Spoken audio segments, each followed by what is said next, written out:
Professor Nageshwar ఈయన ఒక మేధావి ప్రొఫెసర్, 2 సార్లు ఎమ్మెల్సీగా పనిచేశారు. ఈయన సోషల్ మీడియాలో మంచి ఇన్ఫ్లుయెన్సర్. గతంలో చెప్పినవన్నీ నమ్మారు ప్రజలు. కొత్తగా ఈ మధ్య ఒక మీడియాతో మాట్లాడుతూ నాకు ఎవరో చెప్పారంటూ పవన్ కళ్యాణ్ మీద, అమిత్ షా మీద నిందలు వేశాడు ఈయన. పవన్ కళ్యాణ్ గారు అమిత్ షా గారిని కలిసినప్పుడు జగన్ ప్రస్తావన వచ్చి జగన్ని అరెస్ట్ చేయమంటే నీకెందుకు జగన్ అరెస్ట్ గురించి, శత్రుత్వం చంద్రబాబుకి జగన్ కదా, నువ్వు ఊరుకో, నీ పని నువ్వు చేసుకో, మనకి జగన్ నమ్మకమైన మిత్రుడు, నీకు కూడా ఉపయోగపడతాడంటూ ఆయన ఈయనకి చెప్పినట్టు ఈయనకి ఎవరో చెప్పారంట. అక్షరానికి లెక్క, పదానికి లెక్క, పేరాకి లెక్క. ఏ లెక్కన ఈయన మాటలు మాట్లాడాడో ఆయనకి అర్థం కావాలి. జగన్మోహన్ రెడ్డి చంద్రబాబు నాయుడు గారికో పవన్ కళ్యాణ్ గారికో శత్రువు కాదు, రాష్ట్రానికి శత్రువు, ప్రజలకు శత్రువు. అలాంటి వ్యక్తిని సమర్థిస్తా అమిత్ షా గారు మాట్లాడాడంటే ఎవరన్నా నమ్ముతారా? ఆ రకంగా ఒకవేళ అమిత్ షా గారు మాట్లాడి ఉంటే చంద్రబాబు నాయుడు గారికి కేంద్రంలో కీలక బాధ్యతలు అప్పచెబుతారా? జగన్మోహన్ రెడ్డి ముఖ్యమంత్రిగా ఉన్న కాలంలో 100 కోట్ల రూపాయలు కూడా పెట్టుబడులు తీసుకురాని మద్దతు ఇవ్వని కేంద్ర ప్రభుత్వం ఇవాళ 23 లక్షల కోట్ల రూపాయల పెట్టుబడులకు మద్దతు ఇస్తుందా? డిఫెన్స్ పరిశ్రమలు ఆంధ్రాలో పెట్టుకోవడానికి అవకాశం ఇస్తుందా? వీటన్నిటికీ కూడా నాగేశ్వర గారు సమాధానం చెప్పాలి. ఏ లెక్క తీసుకుని ఏ లెక్కన మాట్లాడాడో ఆయన వివరణ ఇవ్వాలి. ఈ మధ్యకాలంలో పార్లమెంట్లో వీగిపోయిన మహిళా బిల్లుని ఏకపక్షంగా ఆమోదించేలా అందరినీ ఒప్పించండి చంద్రబాబు నాయుడు గారికి బాధ్యతలు అప్పచెప్పారన్న వార్తలు కూడా వినపడతా ఉన్నాయి. ఈ నేపథ్యంలో అమిత్ షా గారు ఎందుకు మాట్లాడతారు? జగన్మోహన్ రెడ్డి అన్ని ప్రయోగాలు చేసి అన్నింటా విఫలమై ఇప్పుడు ఈ ప్రొఫెసర్ నాగేశ్వర్ లాంటి వాళ్ళని వాడుకుంటున్నాడా అన్న చర్చ ప్రజల్లో ఉంది. అబద్ధం చెప్పినా అతికినట్టు ఉండాలి అన్న చందాన ప్రొఫెసర్ నాగేశ్వర గారు ఎందుకు ఇలా స్థాయి తగ్గించుకుని మాట్లాడుతున్నారో ఆయనకి అర్థం కావాలి. ఆయన మాట్లాడాడని దాన్ని ఉటంకిస్తూ సాక్షిలో ఒక వార్త రాశారు. సాక్షి వక్రాక్షిలో ఎలా అయితే ఈ చెత్త వార్త రాసిందో ఆ చెత్త వార్తని వైరల్ చేయడానికే ఉండేదే పేటీఎం కూలీలు. వాళ్ళకు ఒక అభిప్రాయం ఉండి ఏడిస్తే జగన్ రెడ్డిని ఎందుకు సమర్థిస్తారు, జగన్ రెడ్డిని ఎందుకు ప్రమోట్ చేస్తారు? ఆ జ్ఞానం వైఎస్ఆర్ కాంగ్రెస్ పార్టీ నాయకులకు లేకపోయినా, జగన్మోహన్ రెడ్డికి లేకపోయినా ప్రజలకు స్పష్టంగా ఉంది. అమిత్ షాతో గతంలో భేటీ అయిన సందర్భంగా వైఎస్ జగన్ను జైల్లో వేయించాలని తమ పార్టీ నాయకుల నుంచి ఒత్తిడి ఉందని పవన్ కళ్యాణ్ ప్రస్తావించగా అమిత్ షా ఈ వ్యాఖ్యలు చేసినట్టు నాగేశ్వర్ వివరించారు. ఒకవేళ నిజంగా జరిగి ఉండుంటే కోర్ కమిటీ సమావేశంలో పవన్ కళ్యాణ్ గారు ఆ ప్రస్తావన తీసుకొచ్చినట్టయితే, ఆ సమావేశంలో పాల్గొన్న వాళ్ళు ఎవరైనా నాగేశ్వర్ చెప్పినట్టయితే వాళ్ళ పేర్లు చెప్పి ఉండేవాడు నాగేశ్వర్. పేర్లు ప్రస్తావించకుండా జగన్మోహన్ రెడ్డి ఇచ్చిన స్క్రిప్ట్ని చదువుతూ కాళ్ళు ఇరిగిపోయి కుంగిపోయిన జగన్మోహన్ రెడ్డిని లేపడానికి జాకీలు వేసుకుని మొదలుపెట్టాడు లేపడానికి ప్రొఫెసర్ నాగేశ్వర్. ఎంత జాకీలు వేసి లేపినా లెగిసే మనిషి కాదు జగన్ అన్న సంగతి జ్ఞప్తికి రాకపోవడం ఆశ్చర్యం. ఇందాక చెప్పుకున్నట్టు జగన్మోహన్ రెడ్డి చంద్రబాబు నాయుడు గారికి శత్రువు కాదు. ఏ రకంగానూ చంద్రబాబు నాయుడు గారితో పోల్చుకునే స్థాయి కూడా జగన్ రెడ్డికి లేదు. అది స్పష్టం.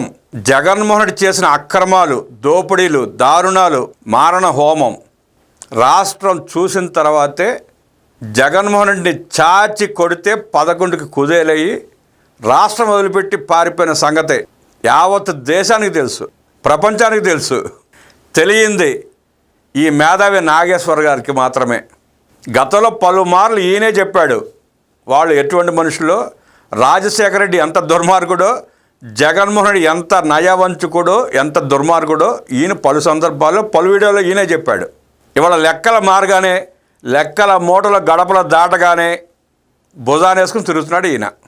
ఇంకా ప్రజలు పిచ్చివాళ్ళను చేసి ప్రజల్ని భ్రమల్లో ఉంచి తాను 23 మాసాలుగా చేపట్టిన కార్యక్రమాలన్నీ ఫెయిల్ అయ్యి తన మెడకే చుట్టుకుంటా ఉంటే సరే కాస్త కూస్తో ఇన్ఫ్లుయెన్స్ ఉంది కదా, ఈయన చెప్తే 10 మంది అన్న నమ్ముతారన్న ఉద్దేశంతో నాగేశ్వర గారితో ఈ సోదంతా చెప్పించాడని స్పష్టం అవుతూ ఉంది. రాష్ట్రాన్ని ఏం ఉద్ధరించాడని చెప్పి జగన్ నమ్ముతారు, ప్రజలకు ఏం మేలు చేశాడని చెప్పి జగన్ నమ్ముతారు. తండ్రిని అడ్డం పెట్టుకుని 11 సిబిఐ కేసులతో 7 ఈడీ కేసులతో రాష్ట్ర సంపదని 40,000 కోట్ల రూపాయలు లూటీ చేసిన జగన్మోహన్ రెడ్డిని అమిత్ షా ఎందుకు సమర్థిస్తారు? ఏ రకంగా మంచి మిత్రుడు అవుతాడు?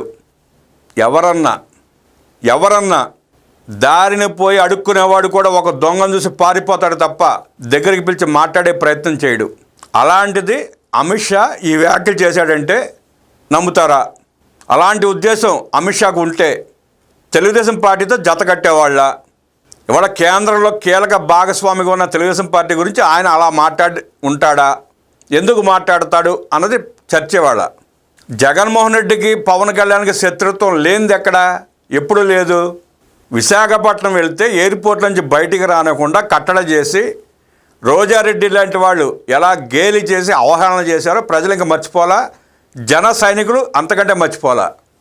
ఇంకోసారి విశాఖపట్నం వెళ్ళిన సందర్భంలో హోటల్లో నిర్బంధించి పవర్ కట్ చేసి నీళ్లు కట్ చేసి పవన్ కళ్యాణ్ని ఎంత దుర్మార్గంగా ఇబ్బంది పెట్టారో, వైఎస్ఆర్ కాంగ్రెస్ పార్టీ నాయకుల్ని ఎలా కొట్టించారో కూడా ప్రజలు మర్చిపోలా, జన సైనికులు మర్చిపోలా.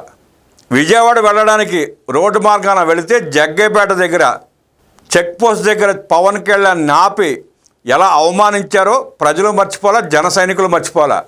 అంబటి రాంబాబుతో పవన్ కళ్యాణ్ని ఎలా తిట్టించాడో జగన్ రెడ్డి ప్రజలు ఇంకా మర్చిపోలా. పేర్ని నాని లాంటి వాడి చేత ఎలా తిట్టించాడో కూడా ప్రజలు ఇంకా మర్చిపోలా, జన సైనికులు మర్చిపోలా.